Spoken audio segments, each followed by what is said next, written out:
Okay, so a number of people have asked me for a while now if I will ever again shoot a video in front of a whiteboard. So here it is. Behold in all of its splendor. I don't know what the affinity is for this thing. I don't understand it. I don't understand why this is such a requested artifact of the past. Its usefulness as a visual aid, I think, is negligible at best. Every time I'm going to write something on it, I'm going to have to speed up the footage so that it's not just dragging. It's hard to light. You can see the ring light in it. That drives me fucking batty. But hey, what do I know? You guys want it. Here the fuck it is. So bow down before its might. Bow down before its majesty. Today's lesson, Jesus was a grifter. But we're not going to do that just yet. First, I have to tell you about my day. Not because my day was exciting, but because it was so boring and mundane and normal and everyday and commonplace. And I feel like it's important that I share those things with you. So what did I do today? Well, let's see. Notable things. I went to a seafood restaurant. I had some oysters. Raw oysters for the most part. I did have a few broiled oysters as well. I had my oysters with a little bit of cocktail sauce and a whole bunch of horseradish sauce. I like the way that clears up my sinuses. I have a lot of nasal congestion. You can hear it in there, you know. It's a lot of it in these sinuses, and back here, I think, as well. And you know, today was a headache day, by the way. I have a chronic sufferer of tension headaches, and please, no advice, unless you have some out of the ordinary advice to give me about how to deal with these tension headaches, because I've heard all the contemporary. I've heard the oh, just drink more water. For some people, that's the solution to every problem there is. Oh, you probably just need more water. I drank a lake, okay? And it didn't do anything, all right? It still fucking hurts, okay? Oh, you too much caffeine. Oh, not enough caffeine. Oh, this, I've done it all. I've done every stretch. I've done every, like, oh, this is guaranteed to fix it in a day. Oh, just do this stretch on a daily basis, and voila! Tension headache gone, but nothing has fucking worked. I don't know why I keep slapping it. That's not fucking helping. Anyway, that happened. I went and, whatever, I had a headache day. Not expecting any sympathy, especially not from you sociopaths, you naughty, naughty sociopaths out there. I love you, don't worry. You know, I know that you sociopaths, you like that validation. And all you non-sociopaths, you like that validation too. Pretty much anyone likes validation. That's why I love you all. Anyway, seafood, yes. And then I had some lump crab meat in au gratin sauce, and I had some corn grits, and I had some potatoes, and then I came back home and I muddled around for a while, and eventually I did a copious, insane, ridiculous, agonizing amount of leg exercises. I really need to start remembering the names of the exercises that I do. There was I remember the name of some curtsy squats. So basically, you know, I can't show you because it's a foot thing, but yeah, you know, you do like almost like a curtsy, and you bow down real low, puts all of the squat energy into one leg, and I did some ab exercises, some crunches, and then some leg things, I don't know. Lots of stuff. Anyway, by the end of it, my legs were tattered, destroyed, obliterated. I don't even know how I'm standing right now. You know, probably because I don't have legs. I'm just floating here. I'm just kind of levitating. Ooh, actually, that kind of hurts. Okay, we're not going to do that. Because these are, you know, at like 30%, 40% at best right now. Anyway, what else did I do? I took a bath. I shaved my back. Well, my wife shaved my back. I made her shave my back. Like, Chelsea, baby, could you please shave my back? And one thing I learned about my back during that shave is I had always thought that the amount of hair that I had on my back was, I would have described it as low to moderate levels of back hair. And based on the duration and the thoroughness with which she shaved me, and the amount of hair in the tub afterwards, I learned that I had been laboring under some intense delusions. No, I had a very hairy back, but not anymore, not anymore. Look at this. It's not nearly as hairy now. I still have some shoulder hair, but you know, yeah, it should be pretty shorn back there now. Pretty pale as well, I'm sure. Ah, yes. Anyway, now that we've discussed all of those very, very important things, now it's time to discuss the topic at hand. Jesus was a grifter. Now, don't get me wrong, okay? Don't get me wrong. Jesus, I love a number of things. Like many demagogues, I am fascinated by Jesus because he was such an effective demagogue, is such an infective. Yeah, infective, that works. Not just effective, but infective. The mind virus of Christianity is, you know, spread across the land and has, you know, lasted for, you know, 2,000 years now. Very powerful. So what is it about him? You know, we like to look at him, we like to deconstruct him, like to, ooh, what did he say? What did he do? What's the appeal, right? So that we can replicate it, so that, you know, hopefully people will see us as Christ-like figures and follow, you know, our directives and so on and so forth. But it's kind of that. You know, I aspire to be a different kind of demagogue for reasons that I think will become clear as I criticize Jesus. So the thing about Jesus is, I liked a lot of what he had to say.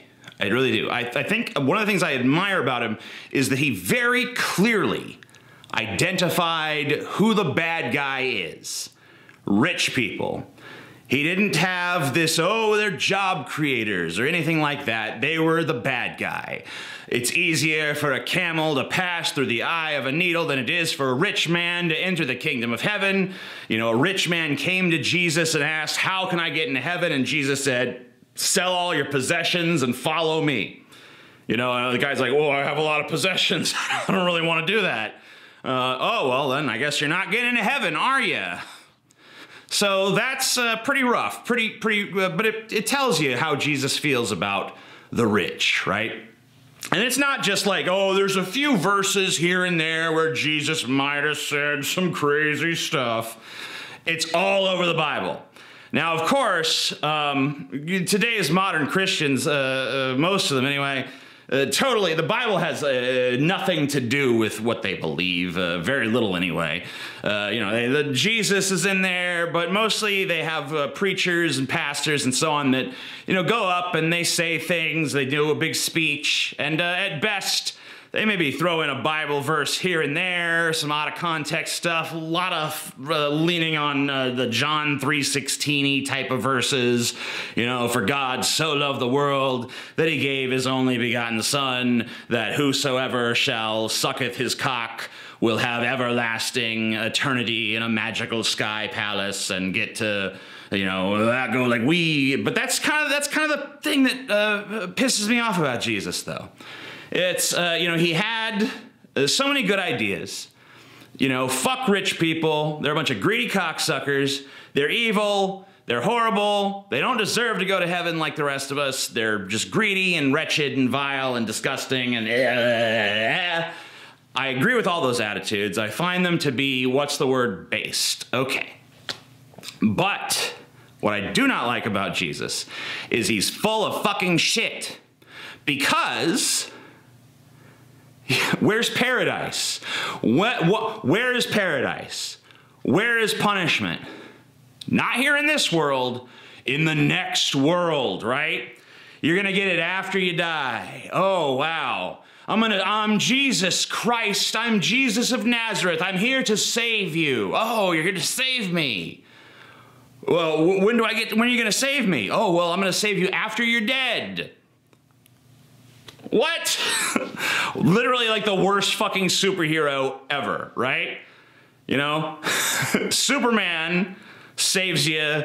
You know, if you're in a burning building, help, help. Superman will show up, lift you up out of that building, fly you to safety. You know, Batman, you know, he'll swing in on his bat rope and he'll grab you, run you through a brick wall, you know, toss you to the commissioner. You know, it's good shit. That's the normal superhero, right? Jesus is the worst superhero, worse than even Captain Hindsight. You know, Jesus basically shows up when the building's burned down, everyone's fucking dead, and he's like, I'm here to save the day. It's like, it's too late, Jesus, they're all dead. It's like, what are you talking about? It's not too late. Oh, you can bring them back from the dead? I mean, well, yeah, I could, but that's not what I'm talking about. What I'm talking about is my dad built a magical palace in the sky, and I'm gonna take them all there. All their souls, right? Because, you know, their bodies are dead, but their souls are still alive, and I'm gonna take their souls up to the magical sky palace so long as they loved me. It's like, what? Okay, let's just break this shit down, all right? That's fucking Earth right there, okay? And below Earth, oh no, what is that? That's the fires of hell. And down there you got this guy. Oh no, I'm burning forever. Ah! I'm burning in unending agony and pain. Why? Why? And God's like, because you masturbated. Oh, you drank alcohol. You know? Oh, yeah. Okay. So, then up here, we'll draw a cloud, we'll draw a castle. That's a fucking castle somehow. I don't know. This is why I hate this fucking thing. But anyway, fucking castle in the clouds, fire underneath. So what you have here is you have Earth, which is a shitty fucking place. So you got Earth, shitty, hell, shittier, right? And you got heaven, good. So you got a shitty place, a shittier place, and a fucking good place, right? Okay? Do you understand? Is that fucking broke down enough for you? All right. Look at this. Oh my God, don't you miss this? Oh, it's such a good visual aid, you guys. Oh my God, I love whiteboards so much. Thank you, TJ, for bringing the whiteboard back.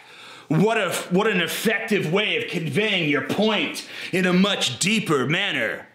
I mean, like, seriously, like, this is what you're fucking nostalgic for. Give me a break, guys, come on. Anyway, so, good place, shittier place. Here's the Jesus grift. Jesus, but you can only go to one of these two places after you're dead, right? So to get here, you gotta be dead. To get here, you gotta be fucking dead. Dead to get to the shittier place, dead to get to the good place. Here you can be fucking alive, okay? You're alive here. Only place you can be alive is here. To get here or to get here, you gotta be fucking goddamn motherfucking stone cold, skull and crossbone, fucking dead. Alright? That's the fucking deal. Yeah, this guy, I'm gonna make it more meh. He's just like, I guess I'm fucking alive, whatever. You know? I'm a living person. That's what you get. Give him a little hair. A little hair on the sides. Make him bald on top, but he's got a little hair on his sides. That's what you get. That's what you get. That's life, bitch. That's life on the shitty planet. So you don't get anything for following Jesus while you're alive. It all comes to you after you die. There's God. We gotta make him angry because God's angry. He's fucking got a bad attitude. And then here's his fucking hippie son, Jesus. You know, we'll give him like stoner eyes. Like, whoa, man, yeah, I'm Jesus, bro. So that's Jesus, that's God, okay? So, Father and Son here, all right? That's the Father, that's the Son. Get it? We following along with this? Okay. So, Jesus' dad created the earth, and he created us, human beings, to live on that earth. And why are we living on that earth instead of just living in this palace, okay? Why doesn't he just create us living in the fucking palace? Okay, it's because this place here is a fucking test. It's a fucking test. Now, what is the nature of that test? Is the test be a good person? Is the test do the right thing? Is the test fucking, you know, look out for each other and care about each other? No, it's none of that. That stuff is auxiliary at best. The main nature of the test is you gotta love Jesus. This guy here wants you to love his son and vicariously love him because they are in fact the same person. You take off the mask of Jesus, Scooby-Doo style, and it's like, old man God, it was you all, yeah, it was him. So these guys, they're the same person, so if you love Jesus, you love God, and this guy wants to be loved so fucking bad that he's got to, before he gives you this, before he gives you the paradise, wondrous sky palace, he's got to make sure to give you the test. He puts you on a shitty fucking planet, and he calls you a piece of shit. Even though he created you exactly as you are, he calls you a piece of shit and subjects you to this test, and the nature of the test is not be a good person, but just love his son and love him, because they're the same person. All right? So if you love him, you go to this magic place in the fucking sky. That's what you get if you love him, all right? You love him, you go to the sky palace. You don't love him or you don't believe in him, you go to the Bernie place where you writhe and suffer and torment for all time. Ah, God! Ah, demons, demons! Oh, God, no! That's what you get. So that's the fucking deal, all right? But this is all bullshit anyway. None of this is the real fucking deal. That's just a story. That's just the cockamamie bullshit that Jesus cooked up to fucking trick you. Well, probably not Jesus. Probably someone who invented Jesus. But you get the real fucking deal is passively accept bullshit. You know what? Fuck that. I'm not writing all that out. Okay? The real deal is you be a passive little whatever. Okay? You be a passive little bitch, and you accept it as they fucking, how do I draw them pounding you in the ass without getting YouTube censored? We'll just draw, like, an eggplant, I guess, you know? Because that seems acceptable. That's an eggplant, and that's a peach right there, okay? The eggplant goes inside the peach, and you gotta be like, this is okay, I'm fine with this. And you know, it's not consensual. You don't want the eggplant and the peach, just to make that perfectly clear. But nonetheless, you just gotta be like, okay, right? And you be okay because if you're okay with this long enough, Jesus is like here to let you know, like, yeah, bro, that's some fucked up shit. He's like, oh, fuck, right? Jesus is like, oh, man, that shit sucks. But you fucking put up with it long enough, bam, sky palace, bitch. And you know what? All those motherfuckers fucking you in the ass, all these eggplant people who are so bad and rotten and mean, they're all going to the pit of despair, and they're gonna writhe and suffer for all time. But really, this doesn't exist, this doesn't exist, this probably doesn't exist. The only thing that actually exists is this and this. The only thing that actually exists is you being okay with them fucking you. Jesus is not only a grifter, he's the ultimate goddamn grifter, because he's allowed you to be grifted for generations. He's allowed the entirety of humanity to be cucked for 2,000 years. It's easier for a camel to pass through the eye of a needle than for a rich man to enter the kingdom of heaven. Well, you know what? It's easier for a camel to pass through the eye of a needle than for any of you to go to heaven, because there is no heaven. Sorry. If you want paradise, you're going to have it right here, right now. The only way to actually experience paradise is to take this shitty planet right here and make it not shitty. That's the only fucking solution you got. You want to have paradise? It's now or never. I'm the Amazing Atheist.